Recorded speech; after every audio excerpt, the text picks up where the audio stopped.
This is what you can do about taking control of your own health. A podcast for people interested in learning how to create bodies that are healthy, strong, fit, and disease resistant, as well as in exploring why we get sick. I am your host, Sean McClendon. I'm a certified personal trainer. I am an author and a health and fitness enthusiast, as I like to call myself. Thank you for joining me today. Before we get into today's topic, my featured book for today is my book called What You Can Do About Belly Fat. So almost everyone at some point has wondered how to get rid of belly fat, and most people, no matter what they do, can seem to get rid of it. And so if that's you, I want you to check out my book, What You Can Do About Belly Fat. I have a copy of it right here today. All right. And in it, you'll learn why fat accumulates around the midsection. You'll learn the importance of paying attention to specifically visceral fat. And you will receive key exercise, eating, and lifestyle strategies to help your body target belly fat based on my personal training experience, as well as my experience with reducing my own body fat to 10%. So if you are ready to take steps today to melt away body fat naturally and keep it away, this is your book. Buy it on Amazon. You can look below in the description, or you can search for my name, Sean McClendon, on Amazon, or you can search for the book title on Amazon. All right. So for today's podcast, the topic is having a gut is an urgent situation. Having a gut is an urgent situation. Now, one thing I thought about recently was when I was growing up, my dad would have me and my two brothers exercising with him from time to time. And that would usually encompass like us running up the street for about, I want to say almost a half mile and then coming back. I think actually the whole trip may have been almost a mile. I can't remember exactly what it was, but I know it was somewhere close to a mile that we ran total. And then we'd come back and do sit-ups. And so my dad, he was very much about being in shape and fit and all that kind of good stuff. And he was always making sure that we had at least a little vegetables in every meal. And one thing I always remember my dad saying is that he was saying no matter how old he got, he wasn't going to get a gut, period. He was determined to never get one. And I'm happy to say that that is still the case with my dad. Like, he's in his 60s now, early 60s, and he does not have a gut. He didn't want to get one.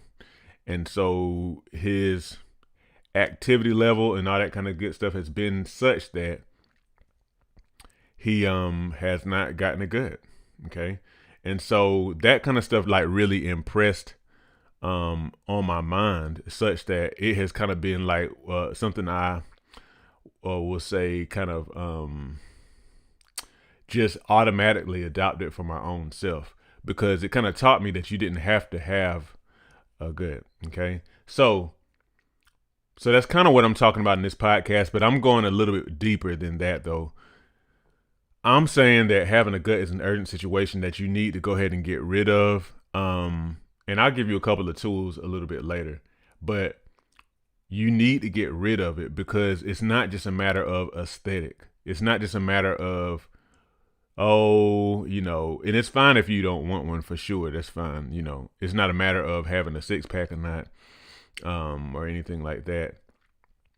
Wanting to not have a gut for aesthetic reason is fine, I believe. It's just that it goes beyond that. And specifically, a gut is risky to your health. So I actually brought my book here today so I could read an excerpt from my book, from it, of course, and to kind of give you a little bit of insight as to why a gut is risky to your health. So first of all, and this is on page 10 of my book, What You Can Do About Belly Fat. This says having too much body fat is associated with several other lifestyle diseases, which are diseases caused by the way that we live, including but not limited to high blood pressure, type 2 diabetes, heart disease, cancers, strokes, and gallbladder disease. And so that's not even the half of what kind of illnesses you have a greater risk for whenever you have belly fat. Now, this is kind of for like obesity and overweight in general, but it's something about belly fat in particular that is risky. Um, and that increases the likelihood of a lot of these different kind of diseases, like I say, heart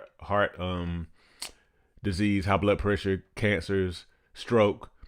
And the fat that we're talking about in particular is not as much the fat that you can kind of like pick up and squeeze off of your stomach, even though you want to, get rid of that as well. But it's a fat called visceral fat. You may or may not have heard of that. But visceral fat is a fat that lies beneath your abdominal wall. So, if you think about the six pack, the wall of muscle that we all are familiar with, you have fat that's on top of it, and that's the fat you can kind of squeeze off. Then you have fat that is behind it, and that fat is kind of all nestled around your internal organs, all your digestive stuff, and all that kind of stuff in there. And it is normal to have some level of that, but a lot of times in people who are obese or have too much, who carry too much weight, sometimes you may not even be obese per se. You may be kind of skinny around other areas, but still have a gut. But there is a fat called visceral fat, that fat that is all around the organs. When it gets high, it is a risk to your health because of the fact that, one, fat is not just an inert substance. What I mean is it's not just something that is just there, just like a substance that's just sitting there. Fat is active. So fat is, of course, stored energy, but fat in the body can also be considered to be an endocrine organ. Whenever you're born, you're actually born with fat cells. And anytime your body goes and stores or releases energy, it accesses its fat cells and then releases fat from those cells to be used for energy. Or it stores, glucose into those cells, in which becomes essentially larger fat cells. But fat is not fat is it is active. It's actually considered an endocrine organ. When you think endocrine, think about hormones. So like the various organs in your body that produce hormones, like your like your adrenal glands that produce adrenaline and noradrenaline, and your pituitary gland, and your pancreas, which produces insulin, and sex organs, all those that produce hormones that very much affect the way that your body, operates. Because of the fact that it's very much an endocrine organ, when you have a lot of it, it can kind of like throw your hormones off a bit. So a lot of times, excess fat tissue is associated with more estrogenic activity, which can cause various other health issues. Okay, so that's one reason why excess belly fat is a risk. The other thing is inflammation. Fat. So and you may have heard of this whenever we were in the thick of COVID, which, of course, COVID is more or less now, like they say, endemic. It's kind of like it's here. But you may have heard the word cytokine during COVID, and cytokine storm and all that kind of stuff. What cytokines are essentially messengers that are released by your immune system that essentially tell your immune system to go and address an issue in an area. And what happens is, and I'm going to talk about this in a future podcast, so I won't go too deep now, but these cytokines are released by different immune system cells.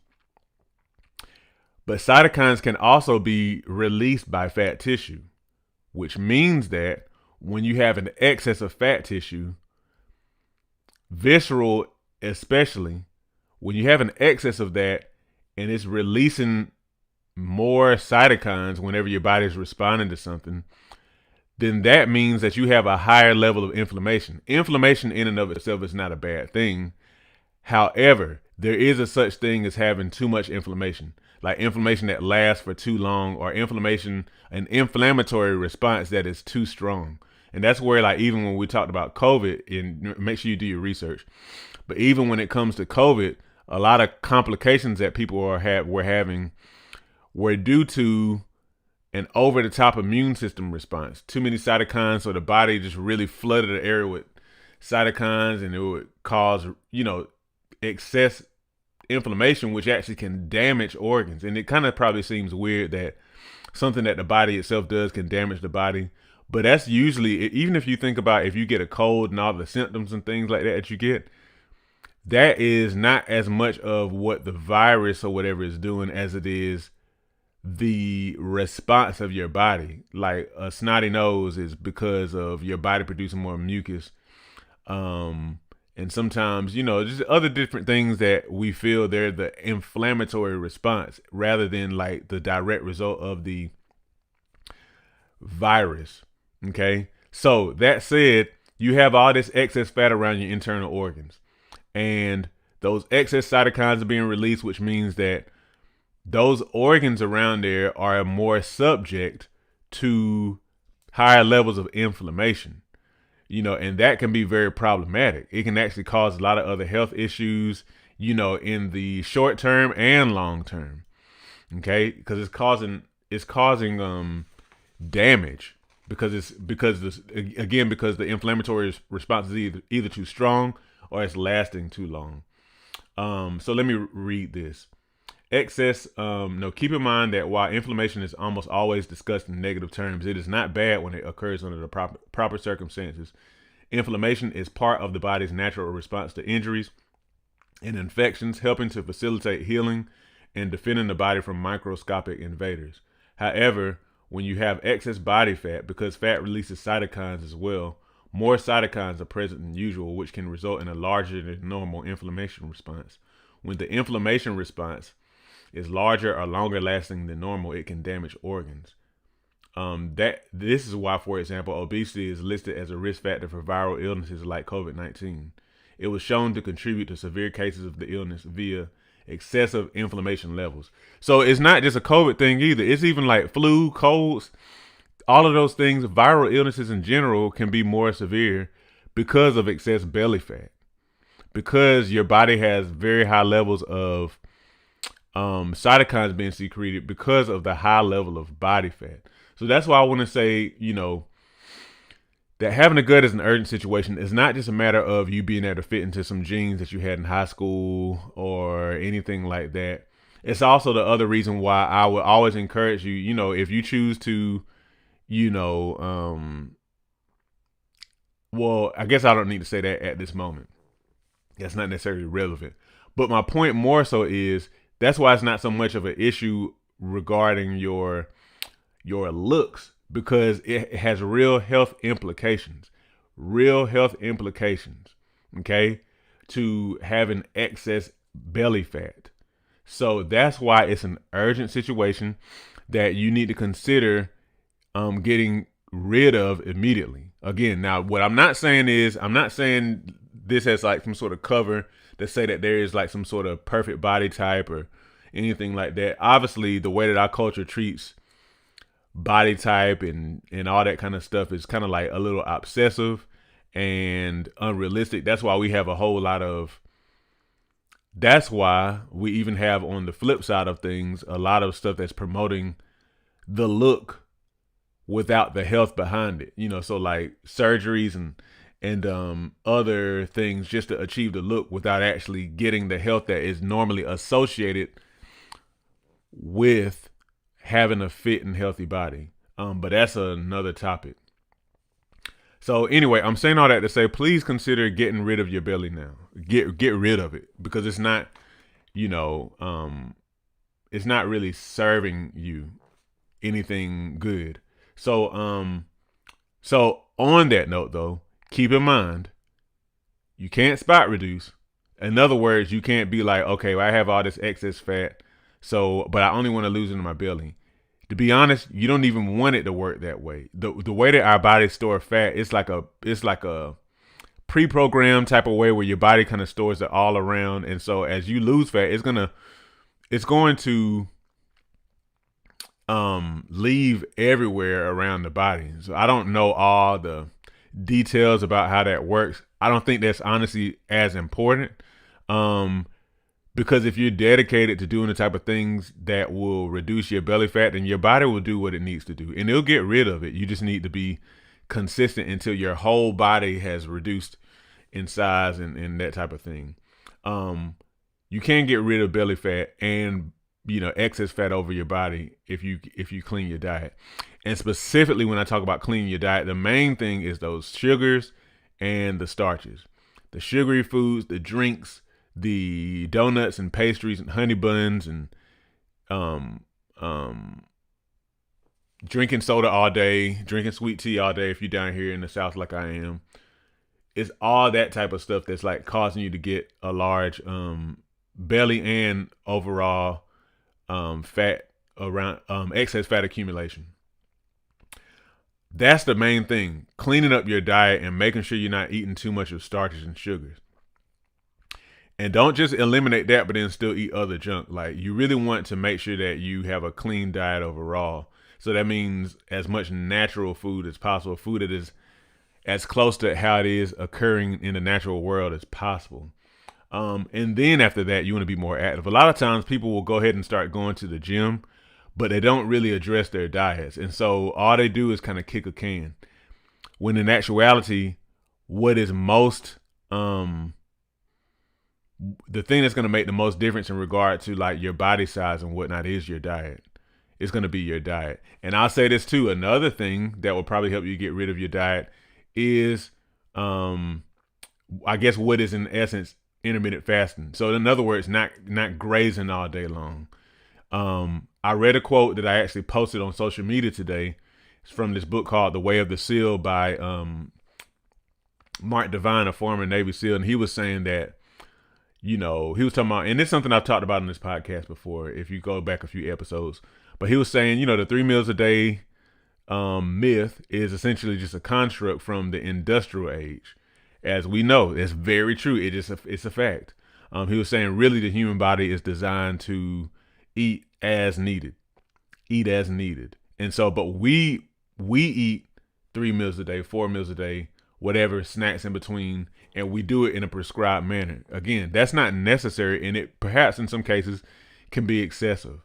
The body should have a period of time where it's not eating so it can fully digest and rest, because digestion in and of itself is a very high energy process. But let me not go down that rabbit hole too much. So cleaning up your diet, especially not eating too much of sugars and starches and processed food, as well as not necessarily having such a big eating window, not necessarily subscribing to the 3 meals a day thing, because that's not holy, so to speak. When I say that, I don't mean that it's wrong. I'm saying it's not like something that's what we should do. It's just something that our society does. So aside from that, you need to get more active as well, but make sure that your diet is on point, especially because that's going to be a bigger influence on your body weight. And yeah, so make sure you deal with it. So the last thing I'll say before I let you guys go is, please really consider dealing with belly fat. Like I say, not just for appearance reasons, but that's an added benefit too. So in our culture, there's a very, very big market for looking healthy, but not necessarily being healthy. Like having stuff to kind of like, shape you and all these type of things. I'm not mad at that stuff. The main thing I'm saying is, please also address your health, because that's the most important thing. Because again, you don't just want the look. You want the body that comes with that. You want the full package. You want the holistic package. Okay? And so, don't settle, please. I actually saw like a show years ago where this guy was getting he was getting silicone calf muscles installed because he wanted his calf muscles to be larger. And so he didn't increase the size of his muscles. He instead had silicone implanted to look like he had defined calves. And so, we live in a day and age where you can kind of, if you want to do it and you got the money for it, you can do it. But all I'm saying is, if you want the real thing, there's nothing that beats the real thing. It's put in the work. Because the thing is, if you put in the work with the real thing, you're going to get way more benefit. And you're going to have way less, if not zero, risk associated with it. Okay? So that's just food for thought for you. All right. So I'm going to let that be it. Make sure you get your copy of What You Can Do About Belly Fat on Amazon. Look in the description for a link. Make sure you share this episode, like this episode, subscribe to this podcast. Oh yeah, and also remember that the information on this podcast is based on personal research and opinion, and it's not meant to be a substitute for advice from a doctor or physician. You're advised to consult your doctor or physician before making any changes to your lifestyle. Okay, but take responsibility for your health. As I always tell you, it's not your doctor who's responsible for your health. You are. God bless you.